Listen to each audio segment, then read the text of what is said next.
Did you know that there is a place in Botswana where every year hundreds of thousands of zebras just up and leave? And when they leave, they travel over 300 miles to find new sources of water and food. They do this because the rains have washed away all of their food. This is one of the most amazing migrations in all of Africa, so let's get into it. It all starts with the rain. The Makadikari and Chobe regions are known for their beautiful salt pans.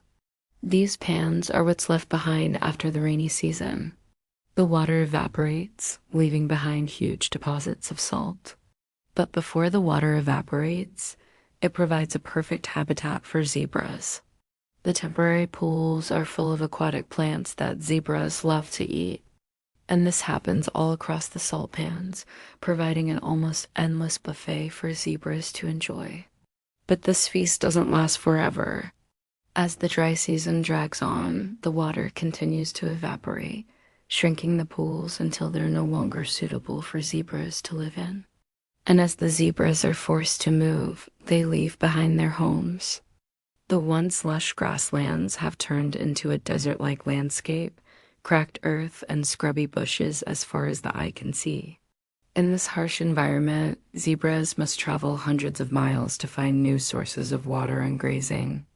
And they do this on foot. Zebras are incredibly fast runners, able to reach speeds of up to 40 miles per hour. But they don't run at full speed all the time.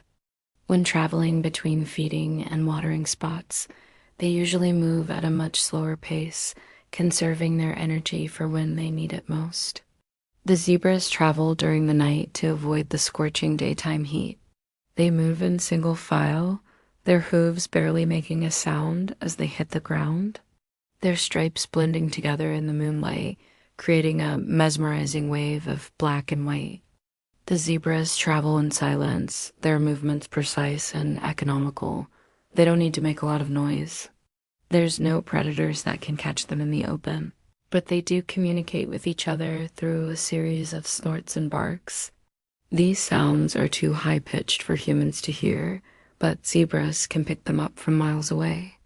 These sounds help them keep track of each other and make sure everyone stays together.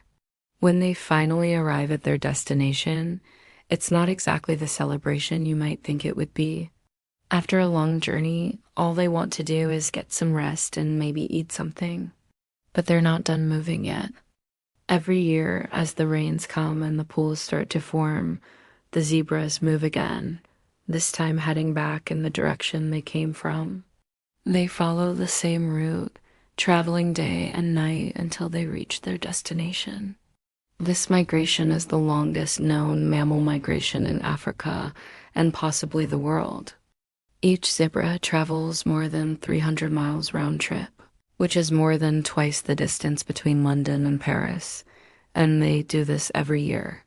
It is an incredible feat of endurance that has been made possible by the changing seasons and the zebra's ability to adapt to their environment. The zebras are able to survive the journey thanks to their hooves. Their hooves are designed for running on hard, flat surfaces. They also have a thick layer of fat that helps them store water and nutrients, and they don't need a lot of water to survive. Zebras can go without water for up to 3 weeks at a time. But the most important thing about their survival is their stripes. Their stripes are not just for camouflage. They also help regulate the zebra's body temperature. The black stripes absorb more heat than the white stripes, which reflect the heat. This helps create a convection current that circulates air around the zebra's body, keeping them cool in the hot African sun. So the next time you see a zebra, remember that they are not just black and white striped horses. They are survivors. They are masters of adaptation who have learned to survive in some of the harshest environments on Earth. Thank you so much for watching, and I'll see you next time.